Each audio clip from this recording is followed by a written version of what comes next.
Hello बच्चों, कैसे हो आप सब। आई होप आप सभी ठीक होंगे। देखो, आज की हमारी वर्कशीट आई है 9th क्लास की विज्ञान की वर्कशीट, कार्य पुस्तक नंबर 52। ठीक है। दिनांक है 6/11/2020, 6 तारीख 11वां महीना 2020। टॉपिक दिया हुआ है उत्तक संयोजी उत्तक। ठीक है। तो आइए हम अब वर्कशीट की ओर बढ़ते हैं। जिज्ञासा दीदी, क्या रक्त भी किसी प्रकार का उत्तक है? ज्ञान, वह उत्तक जिनकी कोशिकाएं आपस में कम जुड़ी होती हैं और अंतर कोशिकाएं आधारित में धंसी हुई होती हैं, संयोजी उत्तक कहलाती हैं। रक्त भी एक प्रकार का संयोजी उत्तक है। संयोजी उत्तक के दो भाग होते हैं, पहला कोशिका और दूसरा अंतर कोशिकाएं आधारित। आधारित कभी जेली की तरह तो कभी तरल संघन या कठोर हो जाती हैं।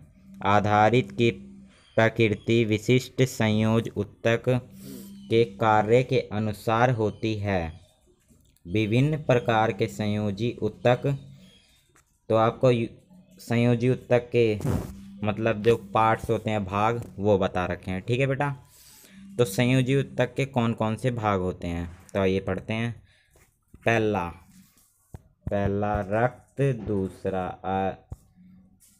अस्थि, और तीसरा उपस्थिति, और चौथा स्नायु, पांचवा कंडरा, छठा एरियोलर, सातवां वसामय। ठीक है। तो आइए और आगे बढ़ते हैं। तो देखो बच्चों, आज ये दे रखा है रक्त।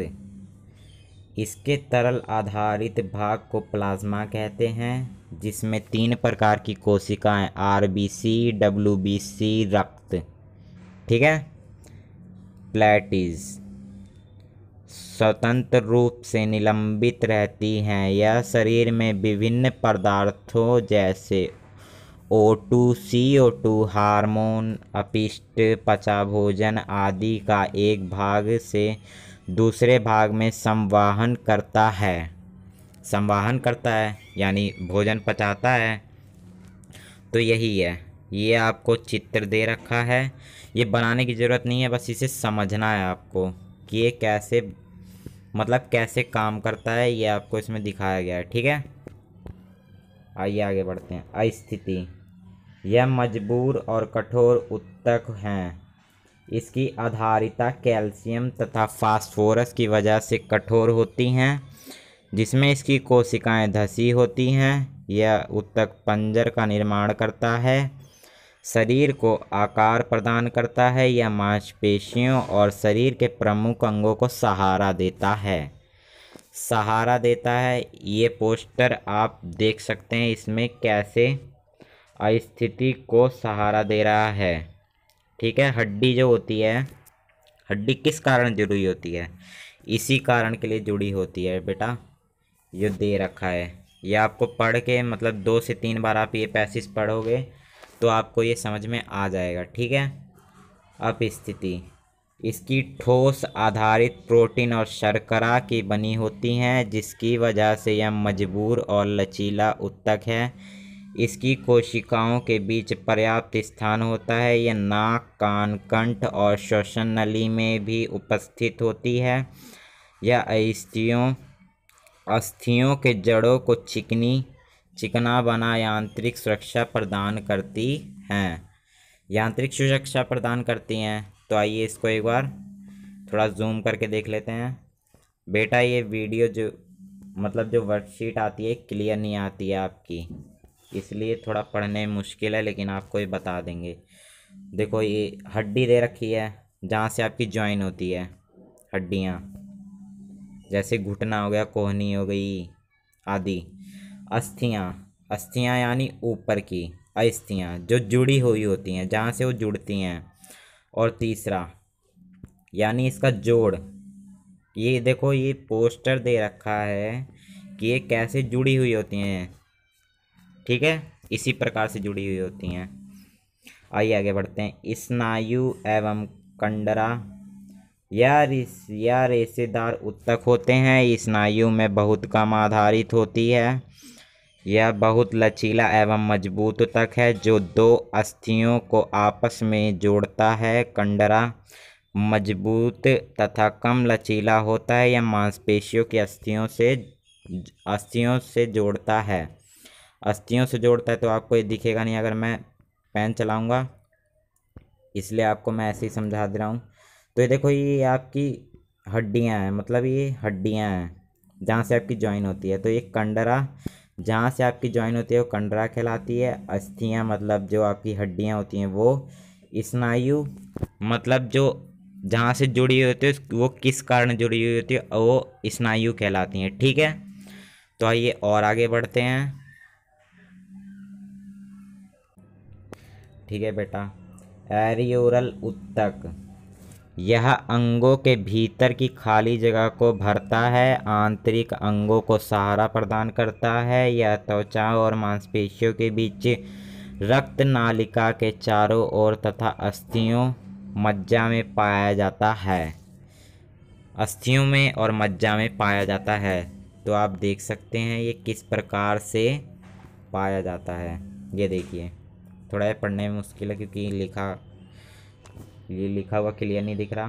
तो एक कालेजन फाइबर, ये कालेजन फाइबर है बेटा। ठीक है, ये फाइबर है, ये नालिका है। नालिका यानी ये देख सकते हो आप, ये हल्का हल्का दिख रहा है जो नालिका है आपकी। ये देखो, ये जो ये रेड रंग की है नालिका है। ठीक है, दृहत भक्षणाकाणु।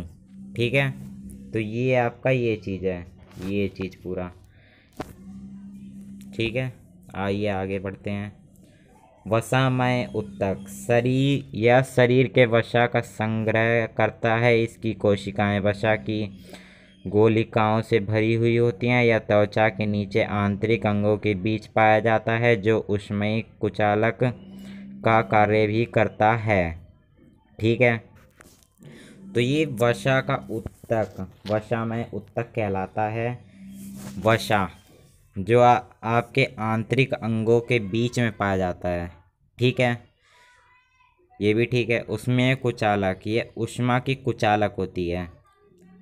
ठीक है, ये भी ठीक है। कोशिकाएं गोलिकाओं से भरी हुई होती हैं। जो वसा की कोशिकाएं होती हैं गोलिकाओं से भरी हुई होती हैं। तो यही थी हमारी आज की वर्कशीट। आइए इस वर्कशीट के प्रश्न उत्तर पे चलते हैं। तो पहला प्रश्न आपका ये दे रखा है। मैंने इन सभी प्रश्नों के उत्तर कंप्यूटर द्वारा लिखे हैं जो मैं आपको दिखाऊंगा। ठीक है, तो स्वयं जांचिए।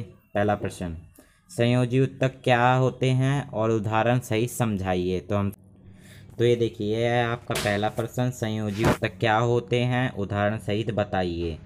वह ऊतक जिनकी कोशिकाएं आपस में जुड़ी हुई होती हैं और अंतर कोशिकाएं आधारित में धंसी हुई होती हैं संयोजी ऊतक कहलाती हैं, जैसे रक्त।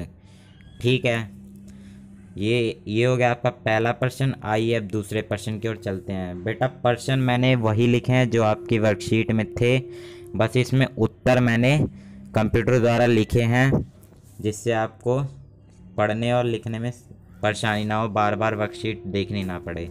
तो स्नायु एवं कंडरा में क्या कार्य होते हैं। स्नायु दो अस्थियों के बीच आपस में जोड़ती है, मतलब स्नायु जो होती है दो अस्थियों को आपस में जोड़ती है।